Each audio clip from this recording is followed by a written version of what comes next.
Saatnya mungkin kita akan masuk ke wilayah itu, tetapi menurut kami terlalu dini kalau sekarang kita bicara di sana. Artinya masih panjang proses ini, waktunya masih cukup, dan mudah-mudahan kita semua bersabar, walaupun saya tahu teman-teman wartawan selalu mencari sesuatu yang baru, tetapi mudah-mudahan ini menunjukkan gestur yang semakin positif, semakin baik di antara Nasdem dan Partai Demokrat.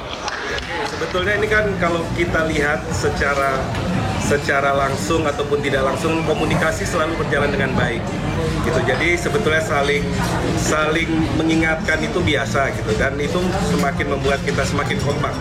Jadi sebetulnya ya mohon maaf kalau ada penonton yang kecewa atau penonton yang kecewa, tetapi kami alhamdulillah baik-baik saja.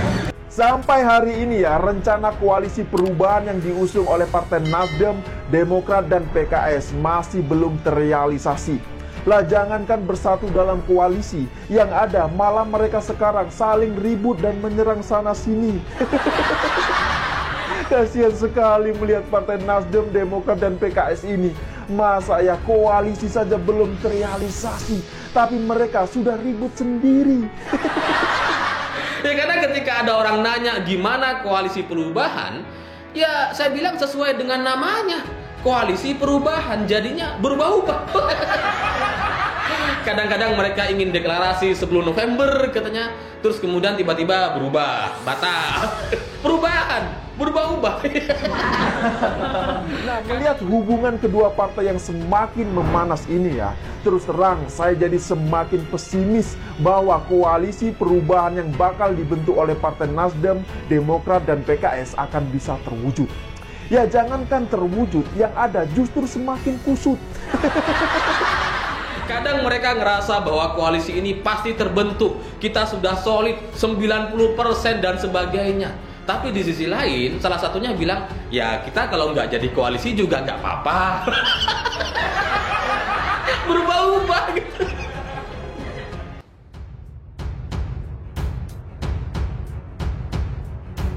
Tergesa-gesa merapat buat Anies Baswedan. Demokrat buat apa kalau cuma deklarasi? Ketua Umum Partai Demokrat Agus Harimurti Yudhoyono buka-bukaan terkait deklarasi koalisi menjelang Pilpres 2024. Dirinya mengatakan alasan mengapa pihaknya tak buru-buru merapat bersama dengan Partai Nasdem dan Partai Keadilan Sejahtera. Menurutnya, tak ada gunanya jika deklarasi namun koalisi tersebut rapuh dan akan hancur dalam perjalanannya. Menurut dia, koalisi yang sudah dideklarasikan harus menunjukkan sikap kokoh dan solid, terutama dalam mencapai target kerjasama politik pada 2024, karena tujuannya adalah untuk menang bukan sekedar membentuk koalisi. Putra sulung Presiden ke-6 RI Susilo Bambang Yudhoyono itu menuturkan, saat ini Partai Demokrat dekat dengan Partai Nasdem dan Partai Keadilan Sejahtera. AHY pun mempertanyakan dengan siapa dan kapan Demokrat akan mendeklarasikan koalisi untuk Pilpres.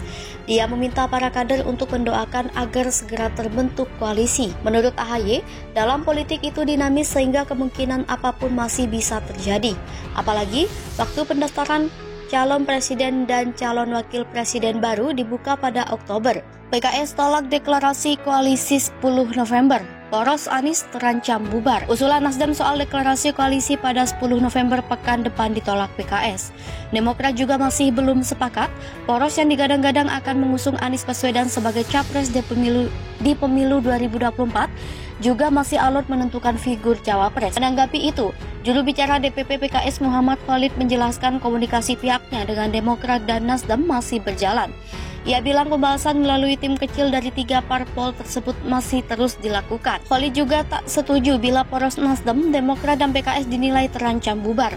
Menurutnya, dalam penentuan urusan bangsa tak bisa tergesa-gesa. Suara Nasdem, Ketua DPP Nasdem Bidang Pemenangan Jawa Banten DKI, Effendi Khairi atau Gus Coy juga buka suara terkait dinamika dengan Demokrat dan PKS. Menurut dia, semua sudah dikalkulasikan sehingga segalanya bisa terjadi.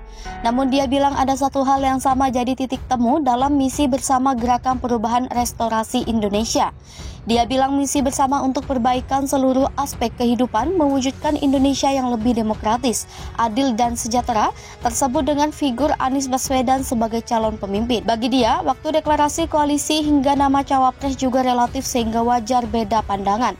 Ia tak menampik Demokrat mengusulkan AHY jadi pendamping Anies.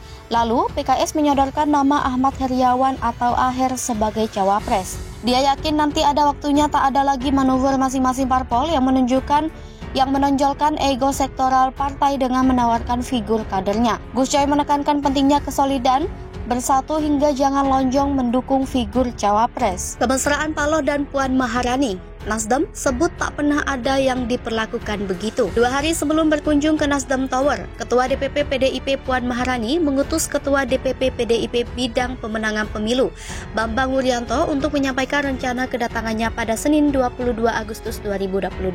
Bambang Pacul merupakan bagian dari tim advance yang bertugas menjalin komunikasi awal sebelum pertemuan Puan dengan petinggi partai politik dalam rangka penjajakan koalisi menuju Pilpres 2024. Memboyong sejumlah pejabat teras partai, Puan pun tiba di Nasdem Tower, Jakarta sekitar pukul 11.00. Ia disambut pelukan hangat oleh Ketua Umum Partai Nasdem Surya Paloh di ruangannya. Surya tak lepas merangkul Puan dari sejak masuk pintu hingga menuju kursi tamu. Pertemuan Puan dan Surya Paloh berlangsung hingga pukul 13.20. Di sela-sela diskusi, Surya menjamu Puan dan pejabat teras Partai Banteng lainnya dengan nasi goreng sebagai menu makan siang.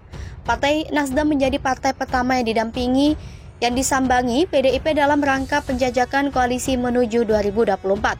Pertemuan tersebut menurut Ali sekaligus untuk menjawab bahwa hubungan PDIP dan Nasdem baik-baik saja. Begitu pula dengan hubungan Ketua Umum Partai Nasdem Surya Paloh dan keluarga besar Megawati Soekarno Putri. Sesuai penugasan di Rakernas PDIP, Puan Maharani ditugaskan oleh Ketua Umum Megawati Soekarno Putri untuk melakukan silaturahmi ke seluruh partai politik. Puan mengaku tidak ada alasan khusus memilih Nasdem sebagai partai yang pertama disambangi. Ia mengucapkan terima kasih karena disambut Surya Paloh dengan hangat dan kekeluargaan. Usai hampir 2,5 jam bertemu, Puan menyebut banyak kesamaan pandangan antara PDIP dan Nasdem. Kendati demikian, keduanya belum memutuskan sepakat berkoalisi. Senada, Surya Paloh menyebut Nasdem dan PDIP memiliki banyak kesamaan. Kedua partai akan menggelar pertemuan selanjutnya untuk membahas peluang koalisi di pemilu 2024. Ia menyebut kondisi perpolitikan menuju Pilpres 2024 masih sangat dinamis, termasuk terkait sosok capres dan koalisi. Meskipun Rakernas Nasdem telah menetapkan 3 nama bakal capres, yakni Anies Baswedan, Andika Perkasa, dan Ganjar Pranowo, Surya mengakui keputusan tersebut masih bisa berubah.